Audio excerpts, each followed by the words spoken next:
এটা তো এক ধরনের কথা বরাবরই ছিল যে বাঙালি কাঁকড়ার জাত। হ্যাঁ, আরেকজনের উন্নতি আমরা দেখতে পারতাম না। হ্যাঁ, আমি আলাদা করে কারোর লেভেলে যেতে চাইছি না, আমি আমাদের নিজস্ব লেভেল তৈরি করতে চাই, যেটা বাকিরা দেখে।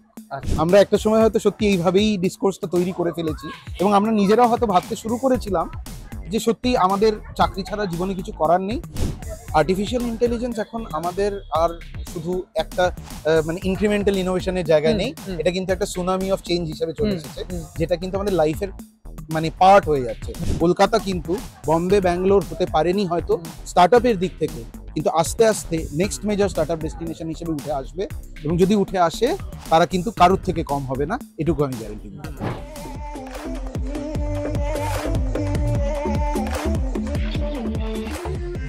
So welcome to dean Bangla. আজকে আমার সঙ্গে একজন আছেন, তিনি পিবিএফ এর হত্যাকর্তা।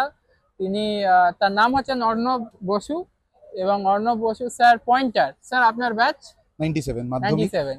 তো স্যার আমার থেকে প্রায় অনেক অনেক বড়, আমি 2010-এর ব্যাচ।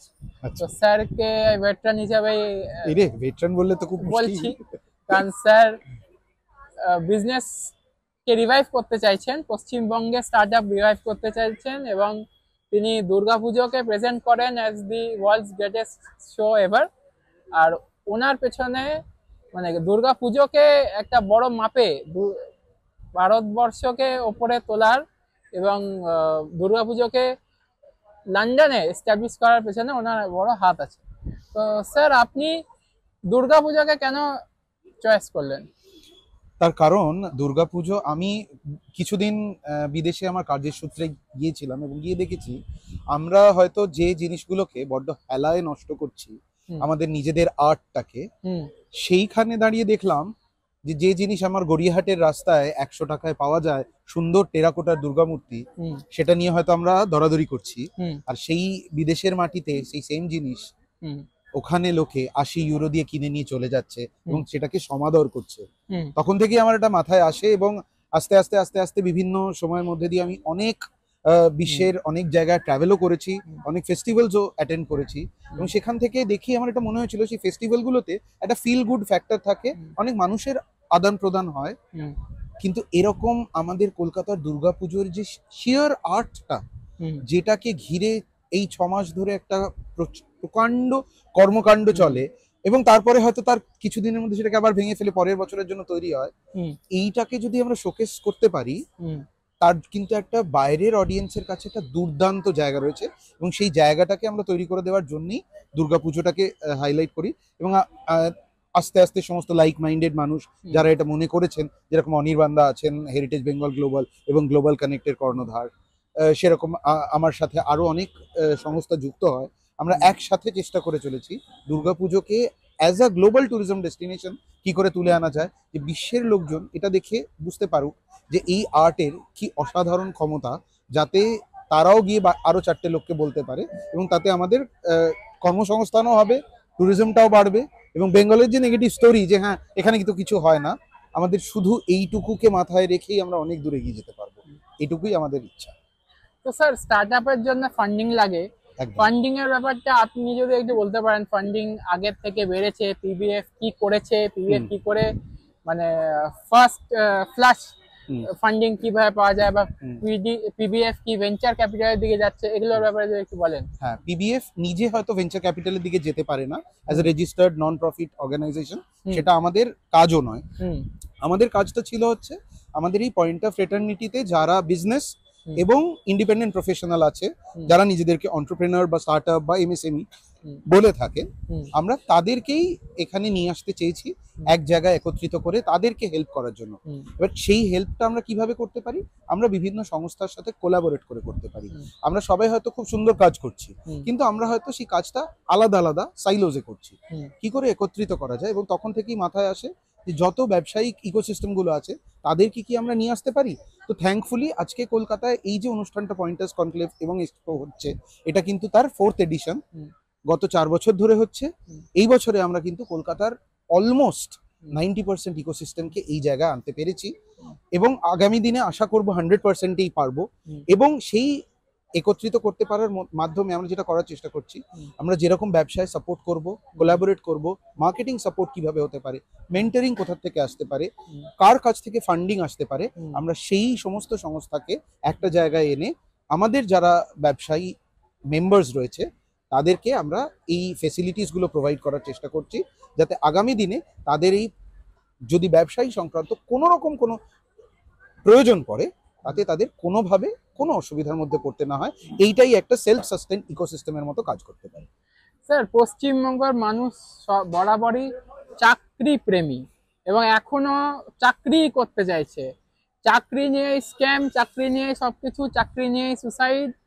কেউ ব্যবসার দিকে কিন্তু ডিসকোর্সে নেই, পলিটিক্যাল ডিসকোর্সে কিন্তু নেই যে ব্যবসা করতে হবে, ব্যবসা করে এগিয়ে নিয়ে যেতে হবে। বাংলাদেশ আপনি দেখুন কিভাবে 1972 এর পরে তারা কিন্তু আবার ধরে নিয়েছে মার্কেটে। এখন বেঙ্গলি বিজনেসম্যান বলতে আমরা বাংলাদেশের লোককেই বুঝি, এখানকার লোককে আমরা বুঝতে পারছি না। অথচ ব্যাঙ্গালোর বলেন কি সাউথ ইন্ডিয়ায় হায়দ্রাবাদ বলেন বা সাইবার সিটি, সব জায়গাতেই বাঙালিরাই চাকরি করে। তো এইটার ব্যাপারে আপনি কি বলবেন? How do we address this? এটাই একটা খুব ইন্টারেস্টিং স্টোরি। আমরা একটা সময় হয়তো সত্যি এইভাবেই ডিসকোর্সটা তৈরি করে ফেলেছি এবং আমরা নিজেরাও হয়তো ভাবতে শুরু করেছিলাম যে সত্যি আমাদের চাকরি ছাড়া জীবনে কিছু করার নেই, কারণ আমাদের তো আর অপ্রতুল টাকা পয়সা নেই, তাই চাকরিটাই একমাত্র আমাদের কর্মসংস্থানের লক্ষ্য হওয়া উচিত, সেখানে ফোকাস করো। তারপরে কিন্তু আস্তে আস্তে সময়ের সাথে সাথে কিন্তু এটাও দেখা যাচ্ছে আপনি কিন্তু কর্মসংস্থানেও পার্মানেন্ট জব হিসেবে থাকতে পারবেন না। যখন সেটা শুরু হলো তখন কিন্তু আস্তে আস্তে আস্তে আস্তে এখানকার মানুষও সেটা শিখেছে এবং তাই জন্যই আজকে এখানে পশ্চিমবঙ্গে দাঁড়িয়ে কিন্তু একটা থ্রাইভিং স্টার্টআপ ইকোসিস্টেমও তৈরি হচ্ছে। তারা কিন্তু বাইরেও প্রেজেন্ট করছে, তারা বাইরের থেকে ফান্ডিং নিয়ে আসছে, এসে এখানে দুর্দান্ত ব্যবসা করছে। আমি এরকম হাতে গোনা অনেকগুলো স্টার্টআপ ইকোসিস্টেমে নিজে মেন্টর হিসেবে আছি বলেই আমি অনেকের কথা জানি যে তারা কিন্তু এই কলকাতায় ব্যবসা শুরু করে বিভিন্ন শহরে তথা বিশ্বে নিজেদের প্রেজেন্স তৈরি করতে পেরেছে। তো এটা যদি করা যায়, যেটা হয় যে আমি হয়তো সারাক্ষণ ওই যে চাকরি করতে পারছি না, তাই স্ক্যামের শিকার হয়েছি বলে আমি হয়তো যে ডিসকোর্সে আছি, যে মোমেন্টে আমি এই স্টোরিগুলোকে আস্তে আস্তে তুলে আনতে পারবো তখন কিন্তু লোকে জানবে যে আমার কিন্তু একমাত্র সংস্থান এটা নয়, আমার এই দিক থেকেও সংস্থান হতে পারে এবং আমি বরং ওই মানুষগুলোকে হয়তো এটার থেকে বের করে আনতে পারি যদি আমি আরেকজন প্রোভাইডার হয়ে উঠতে পারি। এবং সেই ভাবনা চিন্তাটা এই স্টোরিগুলোকে যত সামনে আনা যাবে তত হবে। আমরা যদি ওটাই বলতে থাকি আর এইটা হয়তো সাইডে থেকে যায় তাহলে হবে না।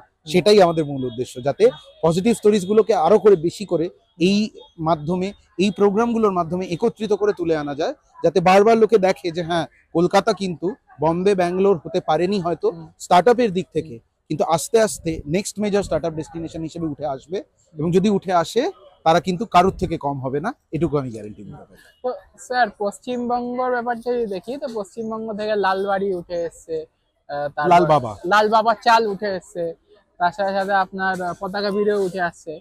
বাট মানে আমাদের এগুলো তো অন্য টাইপ অফ বিজনেস। আমরা কি ম্যানুফ্যাকচারিং ইন্ডাস্ট্রি রিভাইভ করতে পারবো? আর পিবিএফ কি ইনিশিয়েটিভ নিচ্ছে টু রিভাইভ ম্যানুফ্যাকচারিং ইন্ডাস্ট্রি? এটাই পয়েন্টার্স বিজনেস ফোরামের একটা খুব দুর্দান্ত স্ট্রেংথ। আমাদের পয়েন্টার্স বিজনেস ফোরামে কিন্তু সার্ভিস, ম্যানুফ্যাকচারিং, এমনকি সিভিল কনস্ট্রাকশন টু আপনার specialise manufacturing to service providers to food entrepreneurs সব রকম আছে। 750+ মেম্বার। এই যে একটা ডাইভার্সিটি, এই ডাইভার্সিটিটা আছে বলেই আমরা সেই জিনিসটাকে আরো প্রেজেন্ট করতে চাইছি, যে যাতে এদের মধ্যে থেকে আজকে যে কাজ খুঁজতে গিয়ে আমাকে মনে হচ্ছে যে আমি হয়তো আরেকটা ক্লায়েন্ট পেতে পারতাম, কি করে আমি কানেক্ট করে দিতে পারি। এই যে কানেকশন, যেই কানেকশনটা তৈরি হবে তত তার ব্যবসার উন্নতি হবে, যত তার ব্যবসার উন্নতি হবে তত এই কেন্দ্রিকতা হোক যে কলকাতায় শুধু হচ্ছে বাকি জায়গায় হচ্ছে না, আমরা আরো ছড়িয়ে পড়তে পারবো। আর আমরা যত ছড়িয়ে পড়তে পারবো তত এই স্টোরিটা আরো উঠবে। আমাদের মূল উদ্দেশ্যটা বারবারই পয়েন্টার্স বিজনেস ফোরাম থেকে এটাই দেওয়ার, যে আমরা কিন্তু শুধু সার্ভিস ব্যবসা করছি, শুধু ফুড বিজনেস করছি তা কিন্তু নয়, আমরা অনেক কিছুই করি। এবার প্রত্যেকেরই নিজস্ব নিজস্ব স্পেশালাইজেশন আছে, সেই স্পেশালাইজেশনে তারা হয়তো কিছু কিছু ক্ষেত্রে এখানে যেটা সবার আগে দরকার সার্ভিস মাইন্ডসেটটা তৈরি করা, নিশ্চয়ই সেটা এখনো ল্যাকিং আছে। সেটা ল্যাকিং আছে বলেই হয়তো কিছু কিছু জিনিস করা যাচ্ছে না। কিছু কিছু ক্ষেত্রে হয়তো ইন্টারফেয়ারেন্সেসও আছে। সেই ইন্টারফেয়ারেন্সেস গুলো কিন্তু তখন বন্ধ হবে যখন সবাই একত্রিত হয়ে কাজ করতে শুরু করবে তখন তারাও বুঝবে ইন্টারফারেন্স না করে আমি যদি এটার পার্ট হই আমারও কিন্তু তার থেকে একটা রোজগারের কর্মসংস্থান হবে, আমাকে ইন্টারফেয়ার করে তার মধ্যে থেকে পয়সা রোজগার করতে হবে না। সেই মেসেজিংটাই আরো দরকার, সেই মেসেজিং যত হবে তত ব্যবসা গ্রো করবে। তো আপনি কোথাও কি হিন্ট করছেন যে সলিডারিটি বাঙালিদের মধ্যে এইটা খুব ল্যাক আছে, তাই জন্য আমরা এগোতে পারছি না? কারণ নেশনের ব্যাপারটা যদি দেখি, আমরা যে যে সেক্টর বিজনেস খুব ভালো সেখানে একটা দ্রাবিডিয়ান ন্যাশনালিজম আছে, কর্ণাটকায় একটা ন্যাশনালিজম আছে, কেরালাতেও ন্যাশনালিজম আছে, Telugu nationalism is very strong, ওখানে সলিডারিটি আছে। আমাদের এখানে এটা কি একটা অভাব? এটা তো বরাবরই বলা হতো, এটা হ্যাঁ এটা তো এক ধরনের কথা বরাবরই ছিল যে বাঙালি কাঁকড়ার জাত, হ্যাঁ আরেকজনের উন্নতি আমরা দেখতে পারতাম না। হ্যাঁ কিন্তু সময়ের সাথে সাথে আমরা কিন্তু এটাও দেখেছি যে আপনি যদি একটা সময় ভাবেন যে যে সময়টায় বাংলার সবচেয়ে উন্নততর সময় ছিল, যে সময়টায় ধরুন আপনি সত্যজিৎ রায়কেও দেখছেন, গানের জগতে হেমন্তকেও দেখছেন, ব্যবসার জগতেও এরকম অনেক মানুষজনকে একত্রিত দেখছেন, তারা কিন্তু কাউকে টেনে নামাচ্ছিলেন না, তারা কিন্তু একে অপরের পাশে ছিলেন, তারা নিজেরা রীতিমতো মিট করতেন এবং বাঙালি আড্ডা, যেটাকে হয়তো আজকের দিনে মনে করা হয় টাইম ওয়েস্ট, সেই আড্ডার মাধ্যমেই কিন্তু তাদের দুর্দান্ত কাজগুলো বেরিয়ে এসেছিল। আমাদেরকে সেই কালচারটাকে মনে রাখতে হবে, সেটাকেই ফেরাতে হবে, কারুর ক্ষতি না করে তার পাশে যদি আমি দাঁড়াতে পারি তাহলে কিন্তু আমার কাজটা আরো অ্যাম্পলিফাইড হবে। সেই শিক্ষাটা যদি আমরা নিতে পারি আমার মনে হয় আমরা অনেক দূর এগোতে পারবো। আলাদা করে ন্যাশনালিজম না করে, আমরা প্যারোকিয়াল না হয়ে আমরা সবার সাথে থাকবো, কিন্তু নিজেদেরকে কখনো ছাড়বো না নিজেদের জায়গা। এইটুকু মনে রাখলেই আমার মনে হয় অনেকটা বড় কাজ হয়ে যাবে। আচ্ছা, আমরা দেখছি চায়না এআই এ দ্রুত এগিয়ে যাচ্ছে, তো পিবিএফ এআই সেন্ট্রিক কি চিন্তা ভাবনা করছে? আর্টিফিশিয়াল ইন্টেলিজেন্স এখন আমাদের আর শুধু একটা মানে ইনক্রিমেন্টাল ইনোভেশনের জায়গায় নেই, এটা কিন্তু একটা সুনামি অফ চেঞ্জ হিসেবে চলে এসেছে, যেটা কিন্তু আমাদের লাইফের মানে পার্ট হয়ে যাচ্ছে।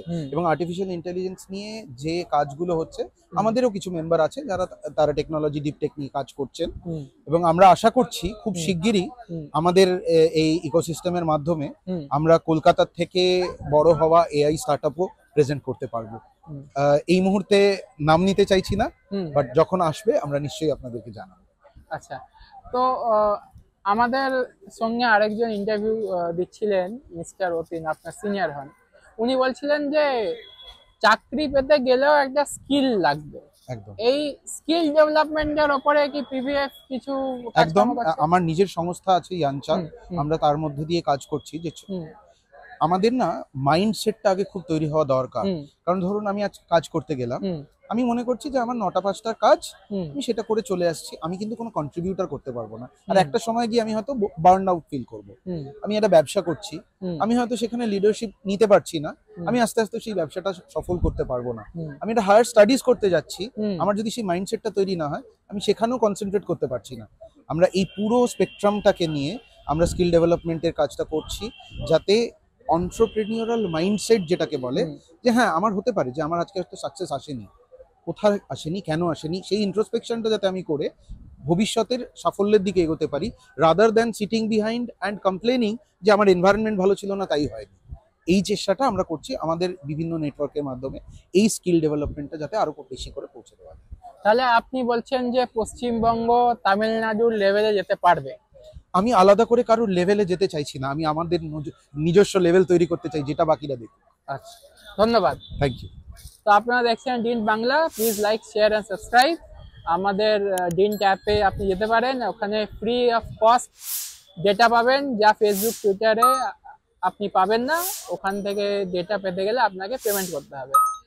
আমাদের সাবস্ক্রাইব করবেন, লাইক করবেন, শেয়ার করবেন, আমাদের ডিন ট্যাব ডাউনলোড করবেন। ডিনটের full form democratize your nation today, আমাদের ট্যাগলাইন, awaken one human at a time. Thanks for watching.